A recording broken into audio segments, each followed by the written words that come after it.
I'm 26 and my boyfriend Mark, 25, has been my world for the last 5 years. He's kind, brilliant, and has the purest soul I've ever known. But life hasn't been kind to him. Between the ages of 5 and 12, he was subjected to horrific abuse. His own mother was the perpetrator. She was arrested after her crimes came to light, but the damage to Mark was profound. He and his 2 sisters were placed with their grandparents, and Mark began therapy, which he continues to this day. Despite his strength and progress, Mark has bad days. Moments when the weight of his trauma crashes down, leaving him spiraling into panic attacks or tears. I've always been his anchor, someone he can rely on, especially as he's worked to reclaim his body and mind. We've even started bodybuilding together, finding strength in shared progress. He's come so far that we began discussing marriage, and he shared a version of his story with my family. They embraced him with open arms, except for my sister, Sally. At 23, she's always been impulsive and selfish, but I never imagined how far she'd go. Over time, I noticed her flirting with Mark, but he brushed it off, never reciprocating. I confronted her about it multiple times, and she always played it down. That changed one horrifying afternoon. I had gone out with friends, leaving Mark home alone. Sally, who had texted earlier asking to borrow some items, came over while I was out. When I got back, I found Mark on the kitchen floor, shaking, crying, and caught in a full-blown panic attack. My sister knelt beside him, her shirt on the ground, wearing only a bra, her hands all over him. My heart stopped. The scene was chaos. Mark was trembling, tears streaming down his face as he flinched every time Sally touched him. Her hands kept moving, one stroking his hair, the other drifting toward places that made my stomach turn. "What the hell are you doing?" I shouted, my voice cracking with rage. Sally spun around, startled, scrambling to pick up her shirt. It's not what it looks like," she stammered. Mark, still gasping for air, managed to choke out words between sobs. She tried to touch me. I froze. My body felt like it was boiling from the inside out. I looked at Sally, who was already shaking her head, eyes wide. "That's not true." He walked in on me changing, and he freaked out. But Mark's words were clear. She tried to touch me. My house was equipped with cameras for our Great Dane butler, who liked to cause trouble when left alone. I pointed to the nearest one. "Cameras don't lie," I said, my voice cold and steady. Sally's face turned white. What happened next was a blur. One moment I was standing there, and the next I was on her. Rage consumed me. Every image of Mark sobbing on the floor, of Sally advancing toward him while he begged her to stop, fueled my fists. I can barely remember the specifics, just the flashes. Her cries, my parents' voices on the phone, and Mark's panicked gasps echoing in the background. I didn't stop until Mark's screams pierced through my haze. "Stop!" he cried, his voice hoarse. "Please stop." That's when reality snapped back. Sally lay crumpled on the floor, blood dripping from her nose, her eyes swollen shut. She clutched her ribs, coughing and whimpering. My hands were shaking, but not from exhaustion. It was the adrenaline, the raw fury still pumping through me. But Mark needed me. He was curled up against the cabinets, rocking back and forth, his breath shallow and uneven. I dropped to my knees beside him, keeping my hands visible and my voice calm. "Mark, it's me. You're safe. She's gone. I'm here." The rest unfolded in slow motion. Police and paramedics arrived.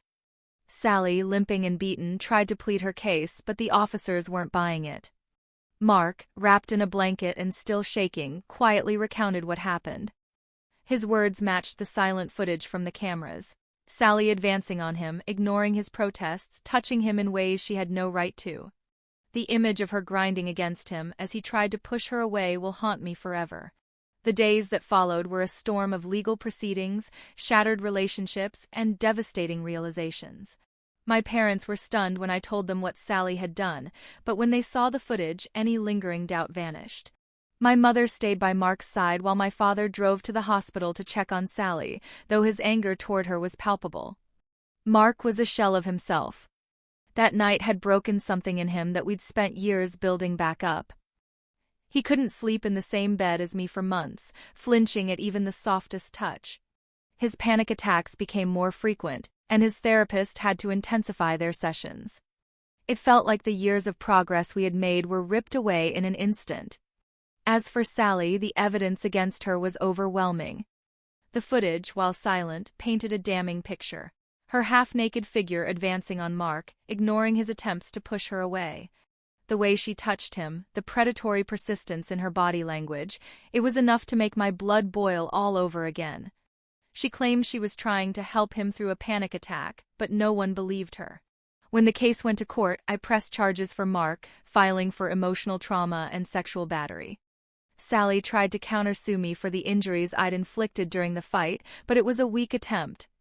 The court ruled against her, and she was sentenced to 60 days in jail, a $5,000 bond, which no one paid, and 200 hours of community service. Worst of all for her, she was placed on the sex offender registry, with the possibility of appealing for removal only after 10 years. My sister's life unraveled, but she had no one to blame but herself. The family cut ties with her completely. My parents, disgusted by her actions, refused to speak to her, and my father, once fiercely protective of her, made it clear she was no longer welcome in their home. But the real tragedy was what she did to Mark. He regressed so far that he could barely function in the weeks following the attack. Nightmares haunted him. The sight of the kitchen where it all happened sent him into full-blown episodes. Even Butler, our Great Dane, would sit by his side, sensing his distress, trying to comfort him in the way only dogs can. One night, after another sleepless stretch, I sat beside Mark as he stared blankly at the TV. "Why would she do this?" he finally whispered. His voice cracked, heavy with pain and confusion. I didn't have an answer, but I told him what I knew to be true. "It wasn't your fault. She's broken and she thought she could take something from you. But she didn't win, Mark. You're still here and you're still you. I'll never let anyone hurt you like that again." He nodded, though tears welled in his eyes.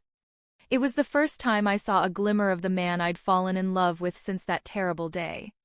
It took months for life to resemble anything close to normal again.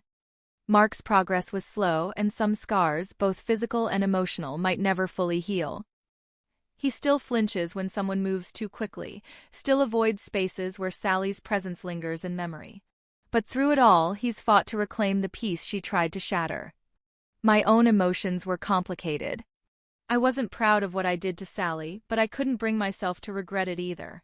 She crossed a line so vile, so unforgivable, that I'd acted on pure instinct. Yet even with the court ruling in our favor, the truth settled heavily in my chest. Mark deserved better than to live through this nightmare. Sally's life is in ruins, but it's a fate she brought on herself. The family's complete estrangement from her hasn't softened. My father, who used to dote on her, refuses to even speak her name, and my mother's heartbreak over losing a daughter is matched only by her anger at what Sally did to Mark. As for Mark and me, we're moving forward, one step at a time. We're not back to where we were before Sally came into our home that day, but we're working toward it. Mark still attends therapy, diving deeper into the parts of himself that Sally's actions brought back to the surface. I've taken up therapy too, learning how to be the best partner I can for someone who's endured so much. There are small victories that keep us going. The first night Mark stayed in bed with me again, clutching my hand tightly as he slept. The first time we walked into the kitchen together without him breaking down.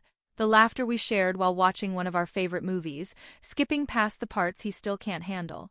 I don't know if Mark will ever be fully healed, but I do know he's the strongest person I've ever met. And I'll be there for him every step of the way, no matter how long it takes. If there's one thing I've learned from all of this, it's that protecting someone you love isn't always easy or clean. Sometimes it means facing the ugliness head-on, even if it leaves you scarred too. But for Mark, I'd do it all again in a heartbeat. For anyone reading this, if someone you love is struggling, don't hesitate to stand up for them, to fight for them, even against the people you thought you could trust. They deserve to feel safe, to know they're worth protecting. Have you ever had to make a difficult choice to protect someone you love? Share your thoughts in the comments below. And don't forget to like and subscribe to our channel for more stories. Until next time, take care of yourselves and those you hold dear.